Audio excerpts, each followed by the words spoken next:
Welcome back to Footballology. So in this video, I want to talk about some fantasy running backs that you can go pick up late in the draft, or some guys that you can get early in the draft, but not so much as like the first round. And they still will produce really well for you, I feel like, honestly.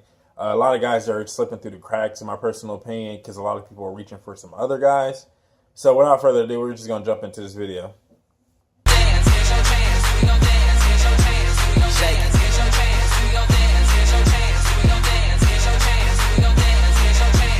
Drop down and shake it, shake. Drop down and shake it, shake. Drop down and shake it, shake. Drop down and shake it. Drop down and shake it, shake. Drop down. First on the list, I have Chris Carson. Now, Chris Carson was a guy that honestly is the reason why I waited so long to make this video. I had this video in the making, but I wanted to be sure what Seattle was going to do with the running back position, even though they took Rashard Penny. And personally, I was still high on Rashard Penny, and I felt like that, you know, all the Seattle organization, all the coaches and everything were going to go Penny heavy. And so I didn't know if Chris Carson was going to be a guy. Well, Penny, I think he ended up hurting his finger or something, and he's going to be out a couple of weeks. And so now Chris Carson's taking over the reign. Unfortunately for Penny, it killed his draft stock. This dude was going in like the 4th, 5th round, which I think it was a good position to get him, because I think he was going to be the feature back in Seattle, and we know what the feature back in Seattle looks like. So that injury really set Penny back, and I think you can get Chris Carson. And I'm thinking he's going around like the 5th or 6th round. Between the 5th and 7th round is what I've seen him. I've done like 3 or 4 drafts just to see where he is going. And I've seen one, he went as early as the 5th. And I've seen one where I've gotten him as late as the 7th. And so with that being said, I think Chris Carson is definitely a good pickup. Even when Penny comes back, with Penny being a rookie, it kind of hurts his development as far as knowing the playbook and everything. I think Penny is going to be more of the feature back later in the season for Seattle, and so that might kill Chris Carson. But I think for the first at least 6-7 games, Chris Carson is your guy. As long as he stays healthy, I think Chris Carson is the must-have running back to have in Seattle, and he could possibly be an RB2 for you. Next on my list is Jordan Howard. Jordan Howard is a running back I feel like you got to have. I feel like he's truly an RB1. A lot of people are taking him in the 3rd, maybe even the 4th round, just because he doesn't catch the ball really well. So a lot of people are shying away from him. Obviously, all the pass-catching running backs are going to be gone within the first 2 rounds, which is respectable. Like, that's understandable. I'm getting Joe Mixon.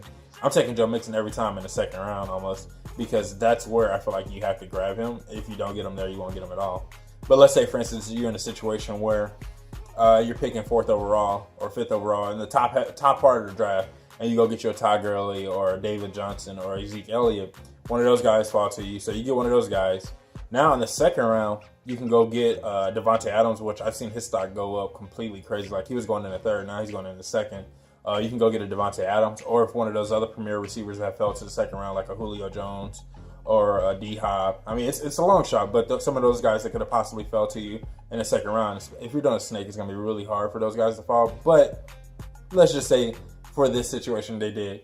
Anyways, you could feel comfortable taking a receiver in the 2nd round and then possibly coming back around and getting Jordan Howard in the 3rd round, especially since it's going to be the snake draft and you're going to be picking earlier in the 3rd round. So really, I feel like Jordan Howard is the guy you get in the 3rd round, and he's an RB. I personally feel like he's an RB1, but a lot of people are going to have him RB2 just because he doesn't catch the ball really well. So if you go get a Todd Gurley or a Zeke Elliott in the 1st round, and then you pair him up with a Jordan Howard, and you're set, honestly. You're not going to be able a chance to get Joe Mixon, but if you really want a premier receiver, this is the only reason why I would say this. If you really want a premier receiver, you can go get a premier receiver in the 2nd round. But if you feel comfortable, which I've done, and I was ecstatic, I got, I think it was David Johnson in the 1st, and then I got Joe Mixon in the 2nd, and then I got Jordan Howard in the 3rd. I had 3 starting running backs, and I was like, I can't go wrong there. You know what I mean? So really, Jordan Howard in the 3rd round is almost a must pickup. If you're drafting with some people that just kind of want to go name heavy or whatever, you know those people. You can go get a Jordan Howard in the 3rd round and feel really good about your running back situation, because I'm assuming you're going to take a running back in the 1st round. Or even if you did, I guess you can technically, if you wanted to, you could take a premier receiver in the back end of the 1st round, like a D-Hop or something. Go around and get Joe Mixon in the 2nd round and Jordan Howard in the 3rd. That's another scenario as well. But I feel like Jordan Howard allows you that flexibility to go get a premier receiver in the first 2 rounds and still come back in the 3rd round and get a starting running back. It doesn't get any better than that. Next on my list is TJ Yeldon. Now, CJ Yeldon he's going anywhere from 15th to undrafted, honestly. I just did a mock draft before I got on here, and I took him in the 16th round just because I could. But TJ Yeldon is literally going undrafted, and I feel like he's actually a consistent flex starter, in my opinion. No one's giving him credit because I think, look at it this way. Jacksonville, we know for a fact, can run the ball. With the offensive line they have in place in Leonard Fournette, we know Leonard Fournette is the go-to guy. Leonard Fournette is not, I don't think they're going to run Leonard Fournette 25 plus times a game. TJ is good for anywhere from 10 to 15 touches, and that's solid. I mean, touches, we're talking about receptions, we're talking about rushes. And I think that's really good for a flex spot. And he's going undrafted. So you think about, you get TJ that late, you get him that late, that does so much more for your roster. And I mean, you can consistently think about starting him week in and week out. I mean, he gives you an option at the flex position, in my personal opinion. Also, I think another thing you got to take into consideration, the Jacksonville Jaguars don't want to run Leonard Fournette into the ground. Now, this might sound bad, but it's true. You're going to run Fournette as much as you possibly can. Yes, that's for sure. But TJ is there to lighten that load. Now, I think it was last year when they had Chris Ivory, and it was just a nasty mess and everything. And also, we know Leonard Fournette running style isn't the most healthiest running style for a running back. So there might be a slight chance of injury there. And I'm not even talking about it for a handcuff situation with TJ Yeldon. I'm talking about a legit roster spot for TJ Yeldon. I think that's something that you have to strongly consider to have a roster spot set for him, because I think you can flex him. I don't know how else to say it. You can flex him every week, and then those weeks that Fournette. I don't wish wrong on anybody at all. But if there's a chance or something actually happens, and Leonard Fournette winds up getting hurt, then you have TJ Yeldon. And I think TJ Yeldon value is a lot higher than where he's going in the draft or not going in the draft. So I'm looking at a legit roster spot for him. I purposely went receiver heavy in a mock draft I did. Right in the middle of the draft, I did running back, and then I just went receiver, quarterback, tight end, got my other guys in there. And then I went to the tail end of the draft. It was TJ Yeldon that I wanted. Alfred Morris, I really want too. Just a side note, Alfred Morris, I really do want. And if you have an opportunity, obviously he's going to go undrafted. If you have an opportunity or a spot for him, definitely go pick him up. I think that, even though he didn't play this past week, I still think that he has a chance to be a legit contributor to the San Francisco 49ers offense. But, so, I literally went receiver heavy in the middle of the draft. And then at the back end, I got picked up TJ. And it was just it was perfect. And so I think that TJ Yeldon should be a legit roster spot on your team. And you shouldn't look back. You shouldn't worry about it. Me personally, I wouldn't worry about it.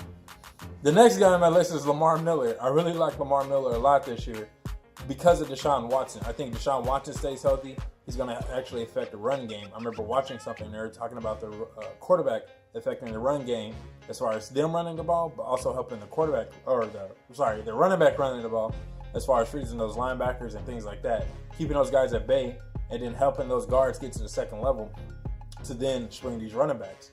So with Lamar Miller, he's a shifty running back. I think that, and also an option handoff, I think that's going to be a lot of stuff, a lot of the option game. We're going to see a lot of that this year in Houston.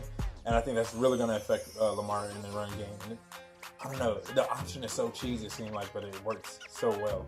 And I think that's really going to help him. Now, the crazy part is you're getting Lamar Miller in the 4th round, late 3rd, maybe early 4th, and he gives you the same flexibility as Jordan Howard and what I talked about with Jordan Howard as far as having to get a premier receiver in the 1st round, and then Mixon and then Howard.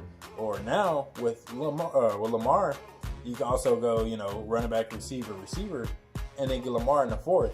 And so those are completely crazy different combos and options, and you can use Lamar Miller as an RB2, and I think he's going to be a consistent starter for you week in and week out, give you solid fantasy points. And another thing that you got to take into consideration that Houston might do this year is a lot of check down passes, try to get the ball out of Deshaun's hand as fast as possible, and Lamar Miller might be the recipient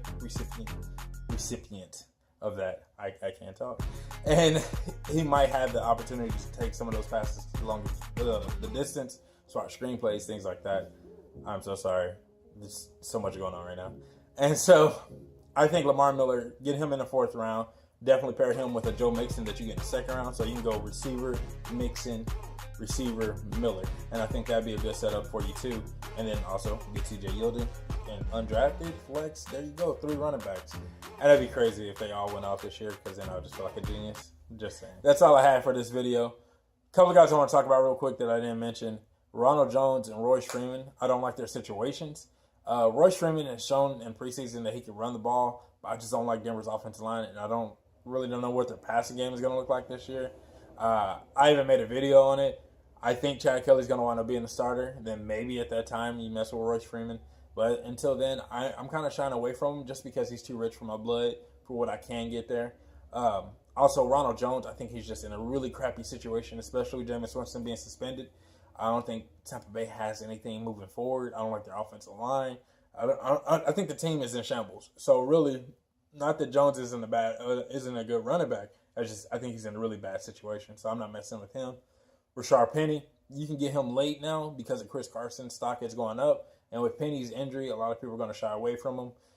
I still will mess with Penny, but I'm not going to get him, in the mid rounds. I get him in the 15th, 14th round, throw him on the bench, and then have him come back. Like I said, he'd probably be hot towards the end of the season, maybe week 5 and on, week 6 and on, and then you can start getting some solid production out of him.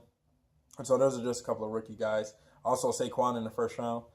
I keep telling people this, and a lot of people are worried about it, but don't be worried about taking Saquon over AB or D-Hop, because if you're picking at 5 or 6, that's going to be the last running back you're really messing with. I mean, even if you go get Devontae Freeman and pull him up into the first round, because I know he's going to the second, but I don't like taking receivers in the first round. I did it for a few years back to back, and it really burned me when it came to running backs, because I was sitting there and I looked at my roster and I was like, I don't have any running backs. And so I really hurt myself. Even though, I still had some decent running backs, but you just got to have that one guy. If you can get a Lev Bell, you want a Lev Bell, plain and simple. So don't be afraid to take Saquon. Not saying Saquon's Lev Bell. Everybody calm down.